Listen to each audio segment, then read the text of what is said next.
যত দ্রুত সম্ভব এই মাহফুজ সাহেব আর এই সচিব আহমেদ ভুইয়া সাহেবকে দ্রুত তাদের পদত্যাগ করা উচিত, কারণ তারা নিরপেক্ষতা হারিয়েছে এবং তার প্রেস সেক্রেটারি পর্যন্ত নিরপেক্ষতা হারিয়েছে। তারা একটা দলের পক্ষে কথা বলে, অন্তর্বর্তীকালীন সরকারের কোনো উপদেষ্টা এবং তার প্রেস সেক্রেটারি কোনো দলের পক্ষে কথা বলতে পারে না, কারণ তারা জনগণ। এবং অভিযোগ রয়েছে জুলাই যোদ্ধাদেরকে কিন্তু তারা, এই যে দেখেন সাজিদ আলম কিন্তু সে এখান থেকে পদত্যাগ করেছে, সে হিসাব দিতে পারে নাই। এবং আমি শুনেছি যে এনসিপির মিটিংয়ে নাকি একটা করে জেলায় 8 কোটি টাকা খরচ করা হয়েছে। অবাক হয়ে গেলাম।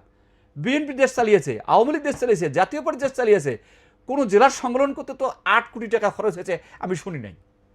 আমি আশ্চর্য হয়ে গেলাম যে তাহলে তারা এত টাকা তারা পেল কোথায়, আর এত টাকা তারা কীভাবে একটা সম্মেলনে খরচ করে। অতএব এই দুইজন উপদেষ্টা যত দ্রুত সম্ভব তত দ্রুত তাদের পদত্যাগ করলে ভালো। তারা পদত্যাগ করে তারা পার্টি করবে, জনগণের পক্ষে কথা বলবে, না এনসিপি করবে, না কি করবে, তাহলে তাদের জন্য নিরাপদ হয়। না হলে জনগণ ফুঁসে উঠলে জনগণের সব মানবে না।